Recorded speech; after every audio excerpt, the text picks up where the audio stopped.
ډنمارک څخه د افغان غږ د رادیو تلویزیون قدرمنو لیدونکو ګرانو اوریدونکو سلامونه. هیله ده جوړ نیکمرغه خوشحاله اوسئ. سلام شنونده‌های عزیز و بیننده‌های گرامی مجله رادیویی صدای افغان از دنمارک. قدرمنو دوستانو، پسرلی شو، پسرلی هم دغه د په اوړي بدلیږي، هوا ښه شوې ده، ډنمارکیان د باندې راوتلي، ژوند په خوشحالۍ او نیکمرغۍ کې تېروي، یوه پلمه و بانه جوړوي چې څنګه خپلو خلکو ته خوشحالي ورکړي. تاسو ګورئ دغه سیمه چې د هیڅ کومون ده او دلته بېلابېل خلک راټول شوي دي. تاسو ګورئ چې یو بل ته یې د خوشحالۍ امکان او زمینه برابره کړې ده.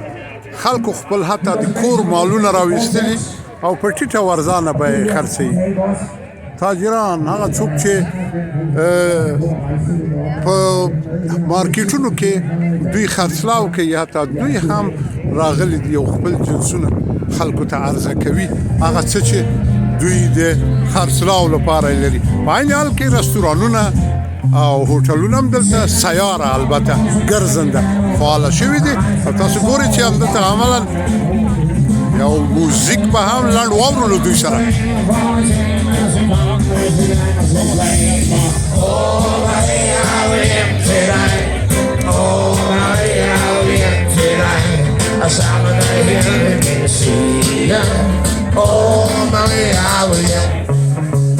Stormen alla drömmar på den långa vatt och tills jag kände kommer ger han inte alls. Då kommer han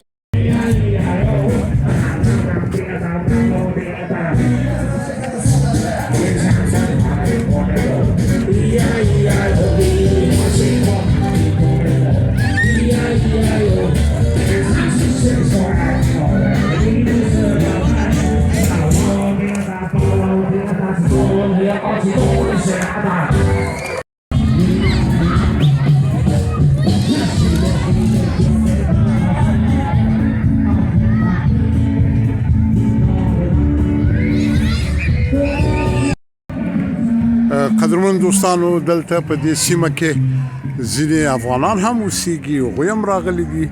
تاسو ګورئ دلته ځینې کورنۍ دي. دغه راز بېلابېلو سیمو کې ګورئ چې کلتوري څانګې هم دوی فعاله کړي دي. د هیوادونو د کلتور او فرهنګ د هغې جملې نه د انځورګرۍ فیضه جانه مې دلته پیدا کړه. سلامونه تاسو ته.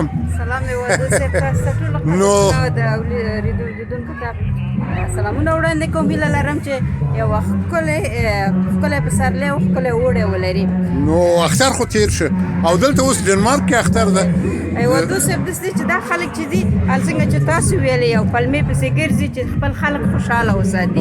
په یو نوم او په بل نوم جشنونه ورته جوړوي، د پسرلي دپاره جشن، د اوړي دپاره جشن.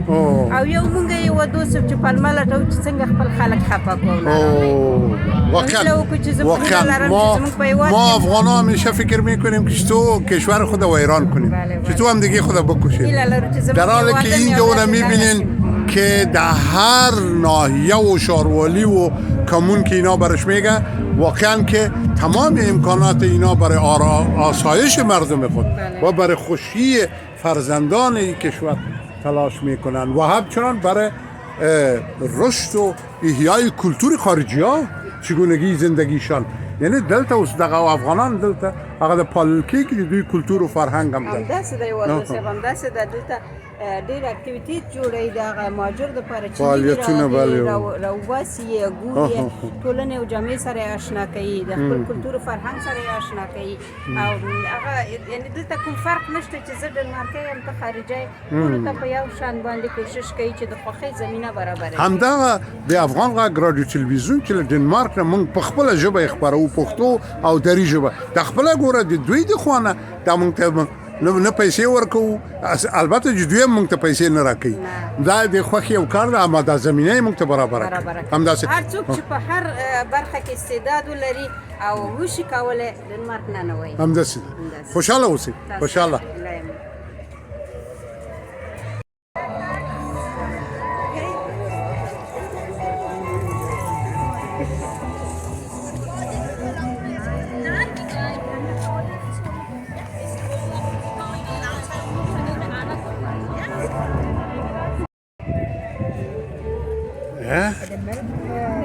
fladbrød, det er lavet hen over båden. Det er ligesom en bolledej. Og her der har vi så brugt honning og tranebær, græskar og vandnødder. Og i det lyse herover har vi brugt bacon og forsmør. خدمون دوستان دا یو ډول خاصه ډوډۍ ده لکه زمونږ او ستاسو پیرکي چې د ویکینګانو له وخت نه ده پاتې ده او دغه نجلۍ ګورئ د ویکینګانو په کالیو کې ولاړه ده هغه چې نږدې له 2000 کالو مخکې Hvad siger du til, at det er i Vikings til os, var det samme næsten? Ja, okay. Fladbrød. Nå, okay. Nå, er det fladbrød, ja. Og hvad er det mere der? Hvad er det her? Vi har mjødboden derinde, Nå. hvor det er fladbrød. Det var det vikingerne spiste. Er der noget kød i? Ja. Der er bacon i den her. Og der er Herovre er der bacon. Ja. Er der bacon? خب شنونده‌های عزیز و گرامی بیننده‌های محترم می‌بینید که افغان‌های ما هم در اینجا سهم دارن. سلام علیکم.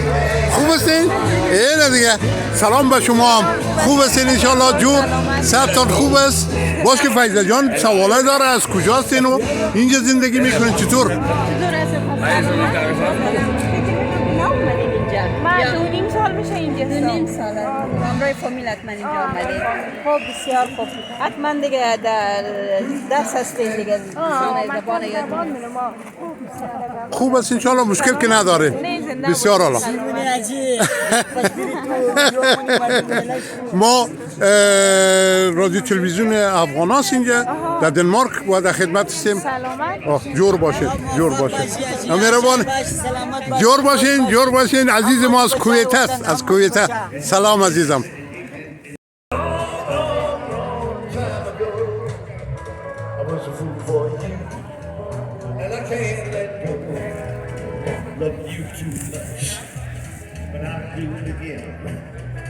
I got distracted, I couldn't see the end, but I love